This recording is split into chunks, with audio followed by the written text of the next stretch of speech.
तो दोस्तों स्वागत है complete Indian polity complete time Laxmikanth हम पढ़ रहे हैं और आज एक नई क्लास में स्वागत है। पिछली क्लास में हम जो है चार्टर एक्ट 1813 तक कर चुके थे, सब कुछ देख चुके थे एकदम डिटेल में। जहाँ पे हमने समझा था, रिवाइज कर देते थोड़ा सा 1813 से, कि भाई जो मोनोपोली थी ईस्ट इंडिया कंपनी की ट्रेड करने की भारत में, उसको चार्टर एक्ट 1813 ने कर दिया था अबोलिश। ठीक है। और चाय और चाइना को छोड़ के बाकी सारी की सारी मोनोपोली को अबोलिश कर दिया गया था और बाकी यूरोपियन कंपनीज भी वहाँ पे आके अपना व्यापार कर सकती थी, उनको भी छूट दी गई थी। उसके अलावा फिर से ये बात बोली गई कि भाई ईस्ट इंडिया कंपनी, तुमने जो भी भारत में जहाँ पे भी कब्जा कर रखा है वो तुम्हारी ज़मीन नहीं है, वो है किसकी ज़मीन? वो है ब्रिटिश क्राउन यानी कि ब्रिटेन के राजा की ज़मीन। तो ये बात ध्यान रखना, वापस से उनको याद दिलाया गया था। क्रिश्चियन मिशनरीज को भेजा गया था कि वो आए और यहाँ पे लोगों का धर्म बदले, ताकि अंग्रेज लंबे समय तक यहाँ पे राज कर सके, क्योंकि ज़्यादा क्रिश्चियन हो जाएंगे तो ज़्यादा से ज़्यादा यहाँ पे राज अंग्रेज कर सकेंगे। ठीक है, ओके। उसके बाद में भैया वेस्टर्न एजुकेशन फैलाने की भी बातचीत की गई थी कि ज़्यादा एजुकेशन फैलाओ, वेस्ट की एजुकेशन फैलाओ, उनके जैसा ही बना देंगे भारत वालों को भी, तो फिर भारत वाले अंग्रेज़ों का विद्रोह नहीं करेंगे और अंग्रेज़ों की बल्ले बल्ले हो जाएगी। हो गई तेरी बल्ले बल्ले हो जाएगी बल्ले, ऐसा सोचा था अंग्रेज़ों ने, लेकिन वो चली नहीं बात।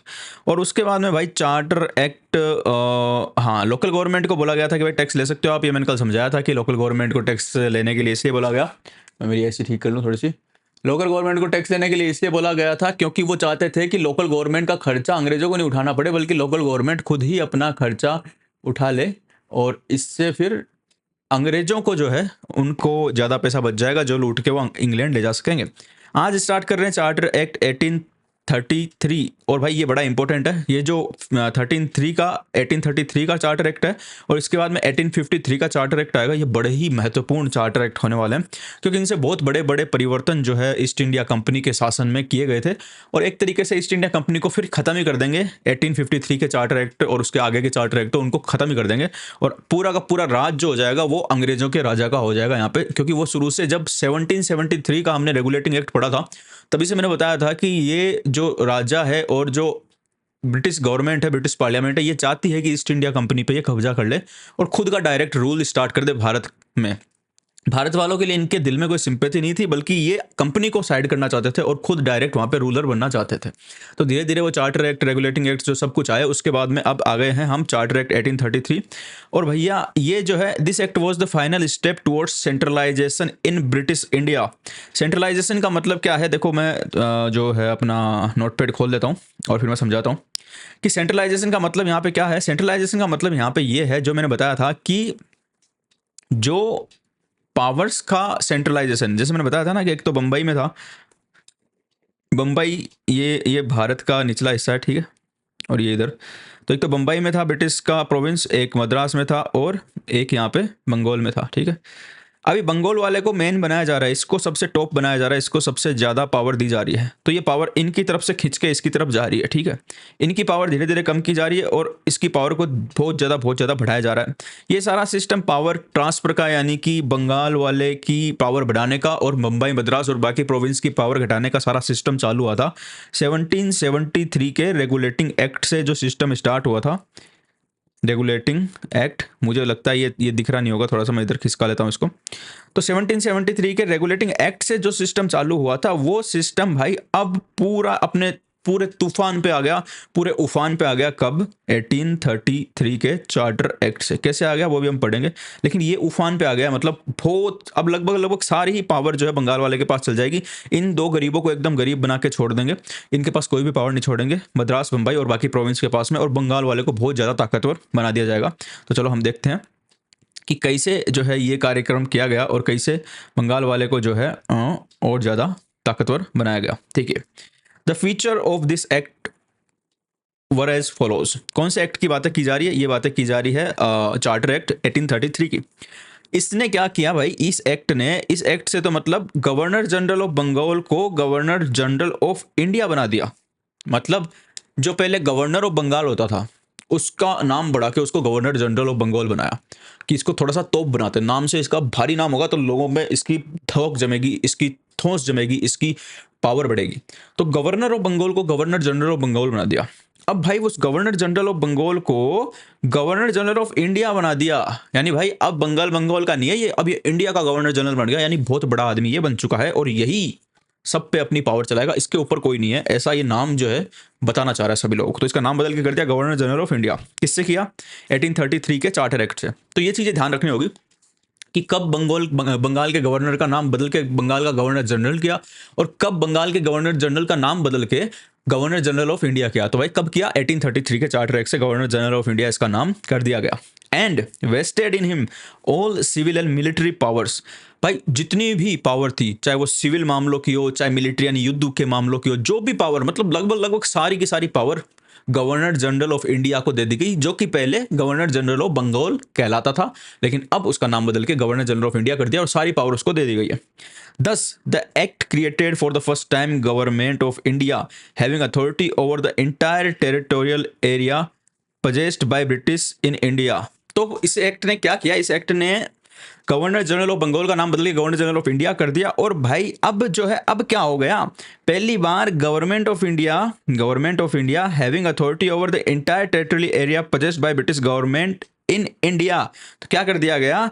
ये इस एक्ट ने गवर्नमेंट ऑफ इंडिया बनाई है पहली बार, क्योंकि अब देखो इसको गवर्नर जनरल ऑफ, पहले क्या नाम था? पहले था कि governor of Madras, governor of Bambai, governor of Bengal, फिर गवर्नर ऑफ बंगाल को गवर्नर जनरल ऑफ बंगाल बोलने लगे, लेकिन बंगाल का नाम तो उसमें जुड़ा हुआ था। लेकिन अब बोल दिया भाई गवर्नर जनरल ऑफ इंडिया, कि भाई पूरा का पूरा इंडिया की बात कर रहे हैं हम, पूरे के पूरे हिंदुस्तान की, ये पूरा जो हमारा प्यारा भारत है इसी की जो है हम बात कर रहे हैं, और ये पूरा का पूरा भारत है, इस भारत की पूरी की बात कर रहे हैं, इस पूरे भारत का ये गवर्नर बन गया। यानी कि अब हमने गवर्नमेंट ऑफ इंडिया बना दी है। अब अंग्रेज अपनी, देखो अपनी स्टेटस को कितना ऊंचा लेके जाने की कोशिश कर रहे हैं। तो भाई कौन बना सबसे पहला governor general of India? Lord William Bentinck was the first governor general of India. कौन बना? William Bentinck. अब देखो नाम याद रखो ना, तो भाई याद रखना पड़ेगा विलियम बेंटिक, है ना। अब देखो जो पहला गवर्नर जनरल ऑफ बंगाल बना था वो बना था वॉरेन हेस्टिंग। तो उसका नाम भी डब्ल्यू से चालू था, इसका नाम भी डब्ल्यू से चालू है, ठीक है। उसके नाम में भी हेस्टिंग में टी आता था, टिंग। तो यहाँ पे भी देखो बेंटिक, तो इसको भी टिंग कर सकते हो, बेंटिंग कर लो, उसको हेस्टिंग कर लो, ठीक है, नाम याद रह जाएगा। डब्ल्यू से दोनों शुरू है, वो वॉरेन हेस्टिंग था, ये विलियम बेंटिक है।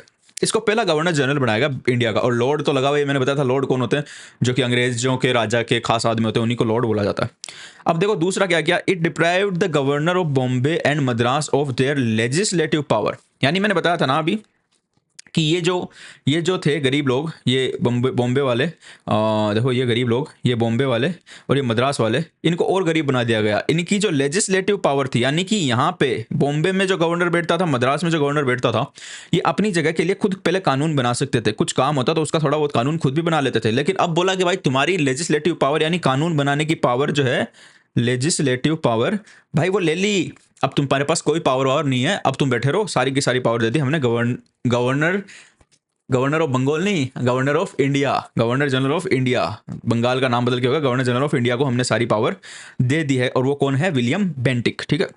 The governor general of India was given exclusive legislative power for the entire British India. तो वही बात है भाई कि ये जो गवर्नर जनरल ऑफ इंडिया था, जो कि बंगाल में बैठता था, इसका रंग बदल लेता हूं मैं, ठीक है। ये जो प्राणी था जो कि बैठता था हमारे, कहाँ बैठता था? बंगाल में बैठता था, गवर्नर जनरल ऑफ इंडिया। ये देखो ये वाला, इसको भैया अब इसकी पूरी की पूरी जो है, इसको पूरे के पूरे ब्रिटिश इंडिया के लिए कानून बनाने की दे दी है पावर, और इनकी पावर छीन के इसको दे दी है। इनके पास अब किसी के पास कोई पावर नहीं है, गवर्नर जनरल ऑफ इंडिया के पास ही पावर है कि वही पूरे इंडिया के लिए जो है कानून बना सकता है, ठीक है। The law made under the previous act were called as regulation, while the laws made under this act called act। यानी कि पहले जो कानून बनाए जाते थे उनको रेगुलेशन कह के बुलाया जाता था, और अब जो कानून बनेंगे उनको एक्ट कह के बुलाया जाएगा। तो ऑप्शनल जो मल्टीपल चॉइस क्वेश्चन आते हैं उनमें से कोई क्वेश्चन पूछ सकता है कि किस एक्ट के बाद बनने वाले कानूनों को एक्ट कहे जाने लगा। तो भाई वो चार्टर एक्ट 1833 के बाद में ऐसा काम होने लगा, ठीक है। तो ये क्या हो रहा है? ये देखो सेंट्रलाइजेशन ऑफ पावर का मतलब यही होता है कि पावर पहले, डिसेंट्रलाइजेशन का मतलब तो क्या होता है, देखो मैं समझा देता हूँ। सेंट्रलाइजेशन डिसेंट्रलाइजेशन की बात की है, मान लो यहाँ पे पावर एक जगह पे इकट्ठी हुई है, ठीक है। अब इस एक जगह इकट्ठी पावर को अगर बांट दिया जाए, थोड़ी सी इधर भेज दी, थोड़ी सी इधर भेज दी, थोड़ी सी इधर भेज दी, ऐसे बांट दी, यानी थोड़ी थोड़ी पावर थोड़े थोड़े लोगों में बांट दी, तो इसको तो बोलेंगे हम डिसेंट्रलाइजेशन, ठीक है। लेकिन अगर पावर बटी हुई है पहले से, कि थोड़ी सी पावर इसके पास थी, थोड़ी सी इसके पास थी, थोड़ी सी इसके पास थी, थोड़ी सी इसके पास थी, थोड़ी सी इसके पास थी, सबसे छीन ली और सबको एक जगह इकट्ठा कर दिया, एक जगह एक आदमी को दे दी, है ना, सबसे छीन के। तो ये हो जाएगा सेंट्रलाइजेशन, यानी कि केंद्रीयकरण। यानी कि देखो बीच में एक केंद्र है, इस केंद्र में सारी पावर भर रही है और बाकी सबके पास से खींची जा रही है। और डिसेंट्रलाइजेशन का मतलब विकेंद्रीयकरण, यानी केंद्र से पावर निकल रही है और दूसरे लोगों के पास दूर दूर जा रही है। तो अच्छा क्या होता है, अच्छा इसको माना जाता है डिसेंट्रलाइजेशन को, कि एक आदमी के हाथ में पावर नहीं हो, बहुत सारे आदमी के हाथ में पावर हो, ताकि एक आदमी अपने पावरों का दुरुपयोग नहीं कर सके। लेकिन चार्टर एक्ट कौन सा, चार्टर एक्ट 1700, थोड़ी सी बढ़ा लेता हूं मैं इसको, चार्टर एक्ट, क्या दब गया, कैलेंडर खुल गया। चार्टर एक्ट 1774 से सेंट्रलाइजेशन ऑफ पावर स्टार्ट हुआ, जो कि नहीं सॉरी, रेगुलेटिंग एक्ट 1773 से जो है ये चालू हुआ सेंट्रलाइजेशन ऑफ पावर, जो कि चार्टर एक्ट 1833 में एकदम फुल सेंट्रलाइजेशन पावर का हो गया। ये बातें समझ में आई होगी, ओके जी हाँ। तो चलो आगे चलते हैं।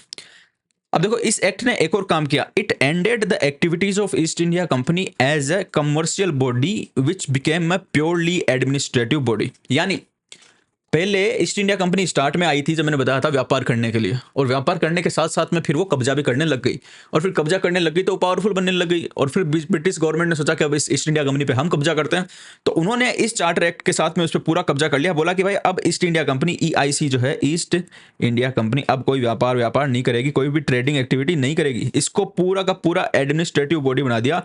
यानी कि अब ये सिर्फ और सिर्फ भारत में जहाँ पे कब्जा किया हुआ है, जहाँ पे अंग्रेजों का राज है ना, ब्रिटिश रूल है, उस रूल को संभालने का काम करेगी। व्यापार वाले काम कर दिए इसके बंद। और क्यों बंद कर दिए, इसका आज से थोड़ी बंद किए हैं, इस एक्ट से थोड़ी बंद किए हैं। जो मैंने पिछले एक्ट बताए थे, जो मैंने 1830 का चार्टर एक्ट बताया था, जहां पे ईस्ट इंडिया कंपनी की ट्रेड मोनोपोली को खत्म कर दिया था, वो क्यों किया था भाई, पहले से उनके दिमाग में था कि अपनी दूसरी कंपनियों को यहाँ भेज देंगे, इसकी ट्रेड मोनोपोली खत्म कर देंगे और फिर इसकी ट्रेडिंग भी खत्म कर देंगे। यानी कि ये फिर व्यापार करने वाली कंपनी रहेगी नहीं ईस्ट इंडिया कंपनी, इसको पूरी की पूरी एक हम बना देंगे, क्या, पॉलिटिकल एंटिटी, एडमिनिस्ट्रेटिव बॉडी बना देंगे और फिर इस पे कब्जा कर लेंगे। तो ये पूरा मैंने बताया ना, स्टार्ट से इनका धीरे धीरे वही प्लान चल रहा है, और अब यहाँ पे जाके ये प्लान जो है इनका कंप्लीट हो गया कि भाई ईस्ट इंडिया कंपनी बहुत व्यापार कर लिया, व्यापार करो बंद, और अब सिर्फ और सिर्फ क्या करेंगे, हम एडमिनिस्ट्रेटिव बॉडी बन के रहो, जहाँ पे कब्जा किया हुआ है, जहाँ पे अपना रूल चल रहा है, जहाँ पे ईस्ट इंडिया कंपनी का शासन है, वो अब ब्रिटेन के राजा का शासन हो जाएगा। देखना थोड़ी देर बाद में पूरा ब्रिटेन के राजा का शासन हो जाएगा। ये करने वाले हैं, उस पर जाने वाले हैं। ये एक्ट उस उधर जाने के लिए एक बीच में से नहीं होता कि अभी पानी भरा हुआ है और पत्थर रखे हैं, कूद के जाते हैं, फिर पहुंचते हैं दूसरी साइड में। तो ये दूसरी साइड बस पहुंचने वाले, एक दो पत्थर और पार करेंगे और पहुंच जाएंगे। तो ये वो एक पत्थर ही है। और अब राजा डायरेक्ट ईस्ट इंडिया कंपनी पे कब्जा करने वाला है। तो इन्होंने कहा कि भाई अब बहुत व्यापार हो गया, अब व्यापार बंद करो, अब तुम अपनी राजनीति पे ध्यान दो।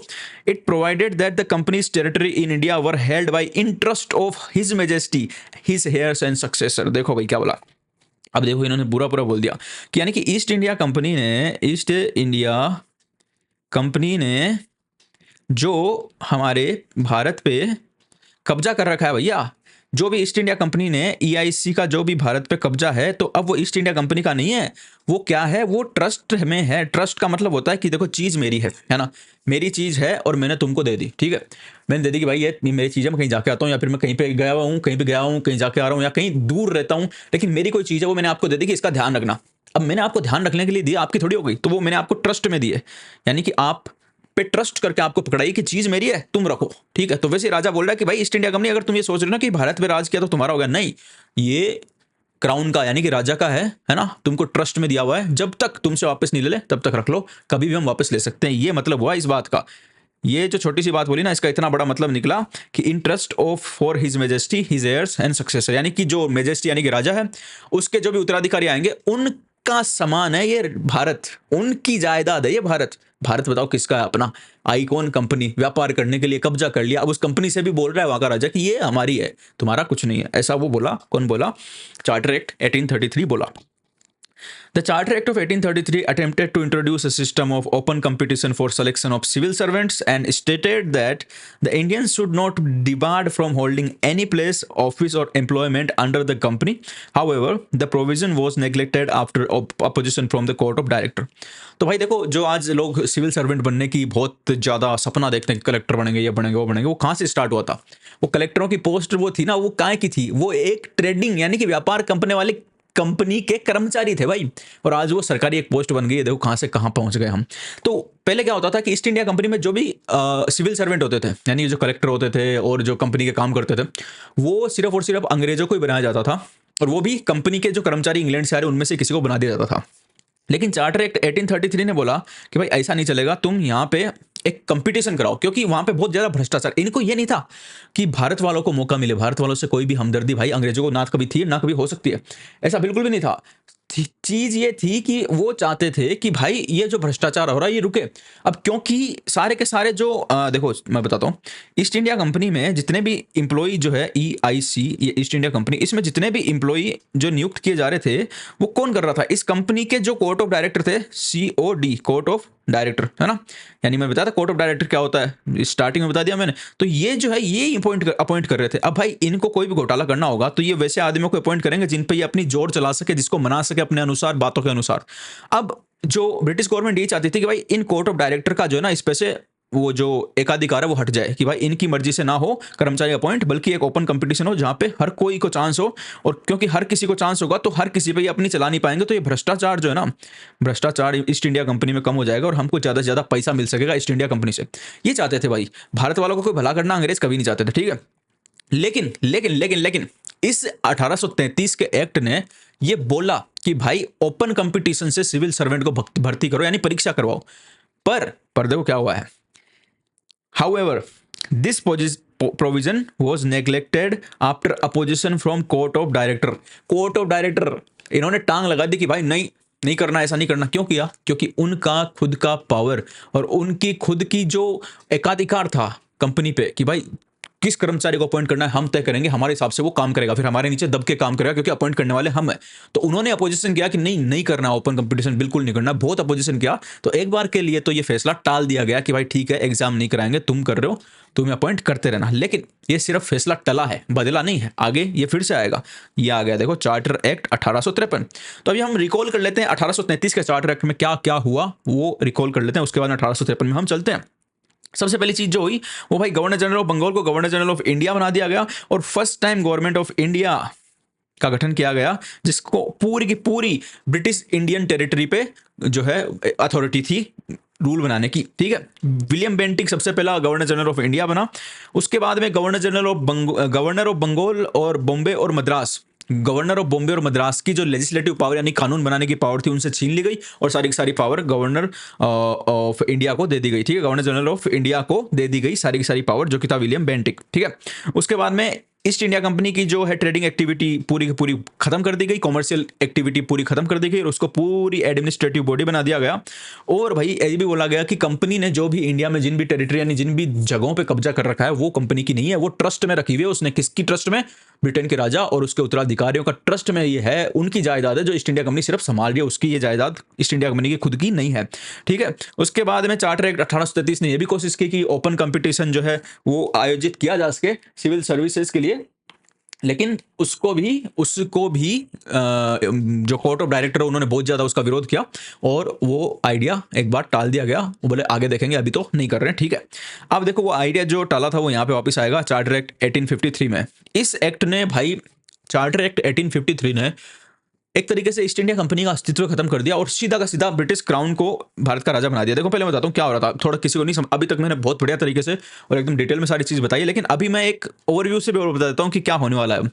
ये हमारा प्यारा भारत है ना, ये श्रीलंका, नीचे वाला हिस्सा दिखा रहा हूँ भारत का, ऊपर वाला तुम समझ लेना, ठीक है। और यहाँ पे ये ईस्ट इंडिया कंपनी है, ये भारत पे रूल कर रही है, ठीक है। और यहाँ पे ये ब्रिटिश गवर्नमेंट है, BG, ठीक है।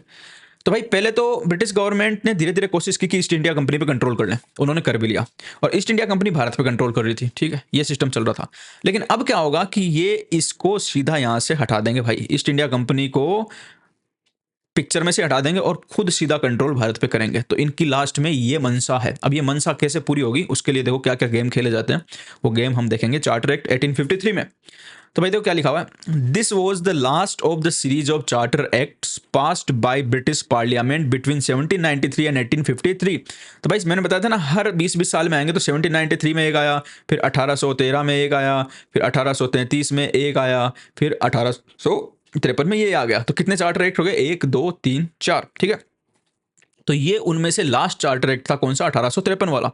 It was significant constitutional landmark, यानी इस चार्टर एक्ट के द्वारा बहुत सारे कॉन्स्टिट्यूशनल डिसीजन जो है वो लिए गए। सिग्निफिकेंट यानी सिग्निफिकेंट का मतलब होता है कि बहुत गंभीर और महत्वपूर्ण कॉन्स्टिट्यूशनल डिसीजन लिए गए। क्या लिए गए वो हम नीचे देखेंगे, एक एक को समझेंगे। The feature of this act were as follows. जो चार्टर एक्ट 1853 था उसके फीचर्स थे वो क्या थे, चलो देखते हैं।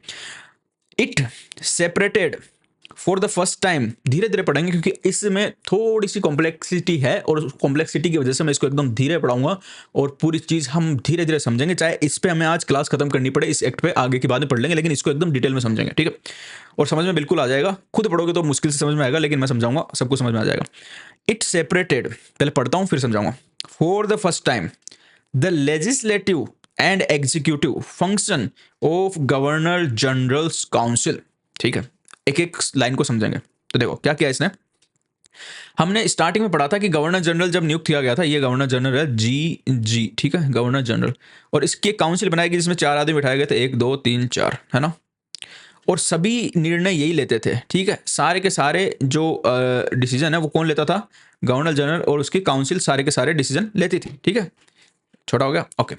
गवर्नर जनरल और उसकी काउंसिल सारे के सारे डिसीजन लेती थी, चाहे वो लेजिस्लेटिव डिसीजन हो चाहे वो एग्जीक्यूटिव डिसीजन हो। अब देखो लेजिस्लेटिव एग्जीक्यूटिव में क्या फर्क होता है, हम देखते हैं।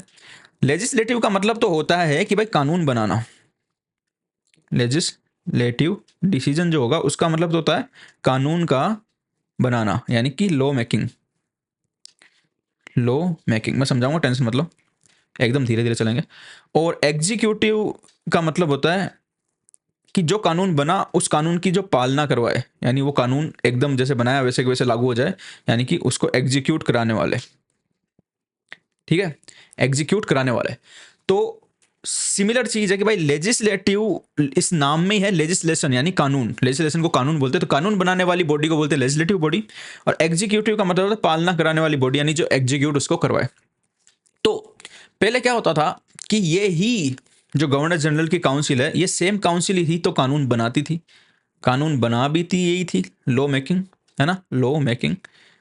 और भैया उस कानून का पालना यानी कि एग्जीक्यूट करवाना उसको, कि सब माने और जैसा कानून बनाया वो सारे काम उस कानून के हिसाब से हुए, वो भी यही बॉडी करती थी। यानी दोनों काम इसी ने अपने हाथ में ले रखे थे।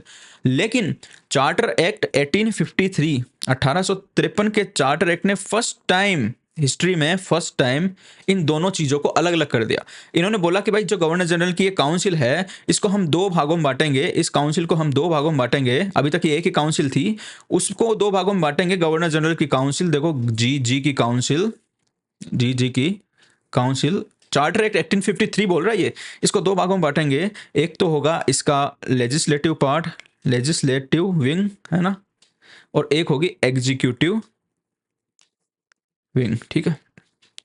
ये कानून बनाएंगे और ये लागू करने का काम करेंगे। क्या लागू होगा क्या लागू नहीं होगा, ये एग्जीक्यूट करेंगे उस कानून को या फिर लागू करेंगे। क्या लागू होगा क्या नहीं होगा वो सारा इनके हाथ में होगा, और क्या कानून बनाना है वो सारा इनके हाथ में होगा। वही चीज यहां पे लिखी हुई है, देखो देखते हैं। First time the legislative and executive function of the governor generals council, उसने सेपरेट कर दिया, यानी कि 2 अलग अलग कर दिए।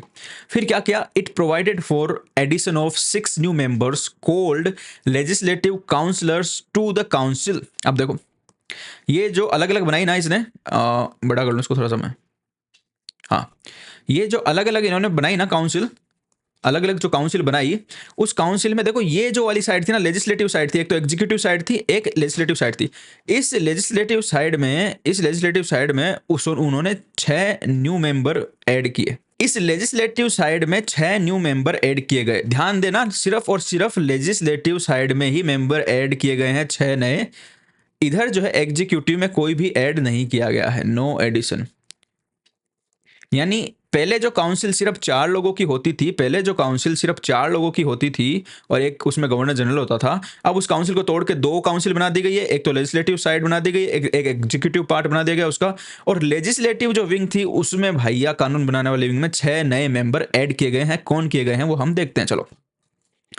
In other words, it established a separate Governor General's Legislative Council, which came to be known as Indian Central Legislative Council. भाई देखो ये समझो, ये जो सेपरेट लेजिस्लेटिव काउंसिल बनाई ना, ये जो सेपरेट लेजिस्लेटिव काउंसिल बनाई, इसको क्या बोल रहे हैं? इसका नाम क्या है? इसका नाम है इंडियन सेंट्रल लेजिस्लेटिव काउंसिल। यानी जो ये सेपरेट काउंसिल बनाई, इसको नाम दिया गया इंडियन, ये जो काउंसिल 6 नए मेंबर जोड़ के बनाएगी, इसका नाम दिया गया इंडियन सेंट्रल लेजिस्लेटिव काउंसिल। ठीक है, ये इसका नाम दिया गया, जो कि गवर्नर जनरल की काउंसिल को तोड़ के जो लेजिस्लेटिव विंग उसकी बनाई गई, एक एग्जीक्यूटिव विंग बनाई गई, लेजिस्लेटिव विंग में 6 नए मेंबर ऐड किए गए और फिर इस काउंसिल को नाम दिया गया इंडियन सेंट्रल लेजिस्लेटिव काउंसिल। ठीक है, अच्छा। This legislative wing of the council functioned as mini parliament, adopting the same procedure as the British parliament। तो भाई आज भी हमारी जो पार्लियामेंट है ना, वो उसको लेजिस्लेटिव ही बोलते हैं हम, वो कानून बनाने का काम करती है। तो ये कहाँ से स्टार्ट हुआ है? 1853 के चार्टर एक्ट से जो सिस्टम स्टार्ट हुआ, उसको हमने आज इंडिया में अडॉप्ट करके पकड़ के बैठ गए उसको हम, और वही हमारा चल रहा है। तो ये जो है ना legislative, Indian central legislative council, ये एक मिनी पार्लियामेंट की तरह काम करती थी। मिनी पार्लियामेंट, जो ब्रिटेन में जिस तरीके से पार्लियामेंट काम करती थी, उसी की तरह ये भी एक मिनी पार्लियामेंट इंडिया में बना दी गई थी और ये कानून बनाने का काम करती थी। और आज भी हमारी पार्लियामेंट को हम लेजिस्लेटिव बॉडी बोलते हैं और एग्जीक्यूटिव अलग है। आज भी हमारे दो पार्ट ही है, एक लेजिस्लेटिव पार्ट है जो कानून बनाते हैं, और एक एग्जीक्यूटिव पार्ट है, मंत्री, प्रधानमंत्री, ये सब जो कि उसको एग्जीक्यूट करते हैं। भाई वो सिस्टम कहाँ से चल रहा है पता है? वो चल रहा है 1853 के चार्टर एक्ट से। चलो आगे और चलते हैं। 10. Legislation for first time was treated as special function of the government, requiring special machinery और special process। पहले क्या होता था कि गवर्नर जनरल की काउंसिल में 4 लोग जो बैठे हैं वही मिलके लेजिस्लेशन बना भी देते, कानून भी बना देते, उसको लागू भी करा देते, अलग से कुछ भी नहीं था। लेकिन अब 1853 के चार्टर एक्ट के बाद में इन्होंने बोला कि भाई कानून बनाने को अलग सिस्टम बनाएंगे, पूरा एक अलग उसका सेपरेट विंग होगा, वो कानून बनाएगा। तो उसको एक अलग तरीके से पहली बार देखा गया पूरे हिंदुस्तान में। ठीक है, दूसरी बात क्या की भाई 1853 के चार्टर एक्ट ने? It introduced an open competition system of selection and recruitment of civil servant. The convented civil service was thus thrown open to the Indians also. Accordingly, the Macaulay Committee, the Committee on the Indian Civil Service, was appointed in 1854. पहले जो 1833 का charter act था, 1833 का जो charter act था, उसमें उन्होंने बोला था कि भाई जो ये सिविल सर्विस है, इसको हम ओपन कंपटीशन यानी कि परीक्षा लेके एग्जाम करवा के इन लोगों की भर्ती करेंगे। तो कोर्ट ऑफ डायरेक्टर ने बहुत विरोध किया था, तो उन्होंने उस टाइम उस डिसीजन को टाल दिया था। लेकिन 1853 के चार्टर एक्ट में उन्होंने बोला कि भाई अब बहुत हो गया, अब तो जो सिविल सर्वेंट नियुक्त होंगे वो ओपन कंपटीशन यानी एग्जाम लेके ही होंगे। ठीक है, और ये बात अब की बार मान ली गई, ठीक है, ओके। लेकिन नियुक्त कैसे होंगे, एग्जाम कैसे होगी, एग्जाम का प्रोसीजर क्या होगा, उसका सिलेबस क्या होगा, रिक्रूटमेंट का एडवर्टाइजमेंट कब निकाला जाएगा, ऑनलाइन होंगे आवेदन या ऑफलाइन होंगे? हालांकि ऑनलाइन नहीं होते थे उस टाइम, मजाक की बात है। तो ये सारी चीजें डिसाइड करने के लिए कमेटी बनाएगी, उसको बोला मैकॉले कमेटी।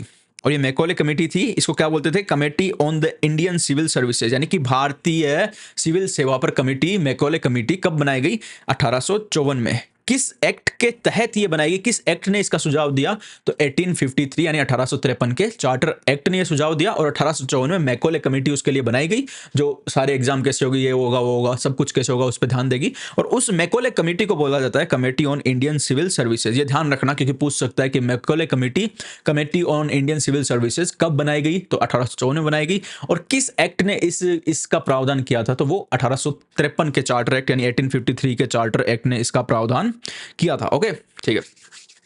तीसरा पॉइंट पढ़ते हैं। तीसरा पॉइंट क्या जो है किया 1853 के चार्टर एक्ट ने? तीसरा क्या बात कही? तो ये कहा कि it extended the company's rule and allowed it to retain the possession of Indian territory on trust of British crown, but it did not specify any particular period, unlike the previous charters.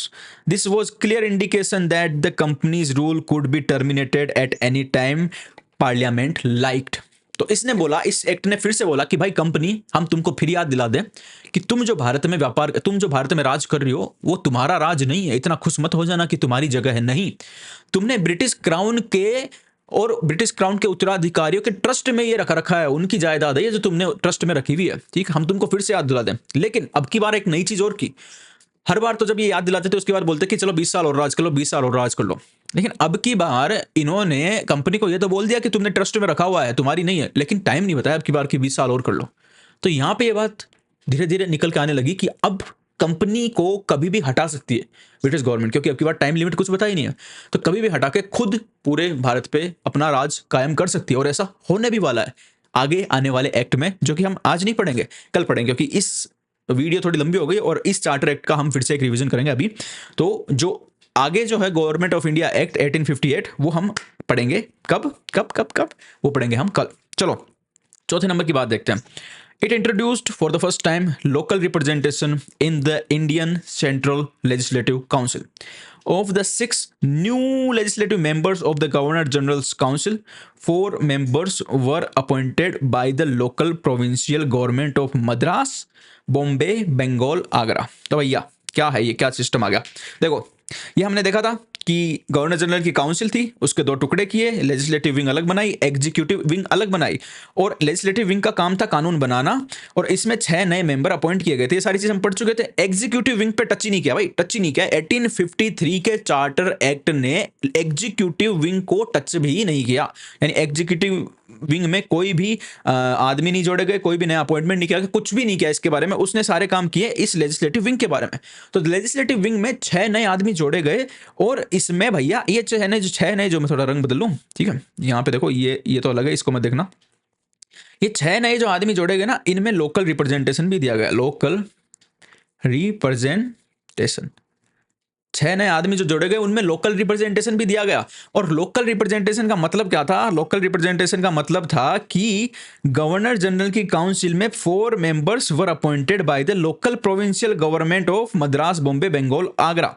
यानी कि ये जो 6 नए member थे ना, इनमें से 6 में से 4 मेंबर जो है, यानी बाकी 2 तो जैसे होने थे वो कंपनी या फिर सरकार अपने हिसाब से करेगी, लेकिन 6 में से 2 मेंबर तो सरकार अपने हिसाब से करेगी, सरकार, गवर्नमेंट, ठीक है, ब्रिटिश। और 4 मेंबर जो है ना वो भैया लोकल जो प्रोविंशियल, देखो लोकल प्रोविंशियल बॉडी जो है कहाँ गए, appointed by local provincial government. Provincial government क्या होती है? स्टेट गवर्नमेंट मैंने बताया था ना, स्टेट गवर्नमेंट आज होती है तो पहले उनको प्रोविंस बोलते थे। तो प्रोविंशियल गवर्नमेंट जो है वो इन 4 मेंबर को अपॉइंट करेगी। और प्रोविंशियल गवर्नमेंट कौन सी? एक तो बॉम्बे, एक मद्रास, एक बंगाल और एक आगरा। ये 4 प्रोविंशियल गवर्नमेंट 4 मेंबर को अपॉइंट करेगी, यानी कि नॉमिनेट करेगी। यानी बॉम्बे वाला 1 करेगा, मद्रास वाला 1 करेगा, बंगाल वाला 1 करेगा, आगरा वाला 1 करेगा, और मिला के सारे हो जाएंगे 4। और बाकी के 2 सरकार खुद करेगी। और इस तरीके से 6 न्यू मेंबर ऐड किए गए। किस में? इंडियन सेंट्रल लेजिस्लेटिव काउंसिल में। और ये इंडियन सेंट्रल लेजिस्लेटिव काउंसिल कब बनाई गई? ये बनाई गई 1853 के चार्टर एक्ट से। कैसे बनाई गई? कि भाई जो गवर्नर जनरल की काउंसिल थी, हम इसको वापस से रिवीजन कर रहे हैं। गवर्नर जनरल की काउंसिल थी जो कि 1773 के एक्ट से बन गई थी। उसमें जो 4 लोग होते थे सिर्फ, और गवर्नर जनरल होता था। इस काउंसिल के 2 पार्ट किए गए। इसकी एक तो लेजिस्लेटिव विंग बनाई गई और एक इसकी एग्जीक्यूटिव विंग बनाई गई, ठीक है। लेजिस्लेटिव जो विंग थी उसमें 6 न्यू मेंबर जोड़े गए। एग्जीक्यूटिव विंग में कुछ भी नहीं किया गया, ठीक है, इसको ऐसा कैसे छोड़ दिया। तो 1853 के एक्ट से एग्जीक्यूटिव विंग में कुछ नहीं किया गया, ये बात ध्यान रखना, क्योंकि एग्जीक्यूटिव विंग में किया जाएगा आगे। अभी 1853 तक कुछ भी नहीं किया गया, सिर्फ लेजिस्लेटिव में किया गया। और ये जो 6 न्यू मेंबर थे, ये मिलके इसको बोलते थे इंडियन, हाँ चलो मैं बताता हूँ। इन 6 न्यू मेंबर में 4 मेंबर तो प्रोविंशियल गवर्नमेंट जो थी वो अपॉइंट करेगी। प्रोविंशियल गवर्नमेंट कौन कौन सी? एक तो बंगाल की गवर्नमेंट, एक आगरा की गवर्नमेंट, एक बॉम्बे की गवर्नमेंट और एक मद्रास की गवर्नमेंट, ठीक है, ये 4 करेगी। और बाकी 2 जो है वो गवर्नर जनरल ब्रिटिश गवर्नमेंट अपने हिसाब से करेगी, ठीक है। तो 2 वैसे अपॉइंट होंगे और टोटल कितने हो जाएंगे? 6 मेंबर इसमें हो जाएंगे, ठीक है, 6 मेंबर। और भाई इसको जो है ना, इसको इस लेजिस्लेटिव विंग को क्या बोलते हैं, क्या नाम दिया गया इसको? इसको दिया गया इंडियन सेंट्रल लेजिस्लेटिव काउंसिल।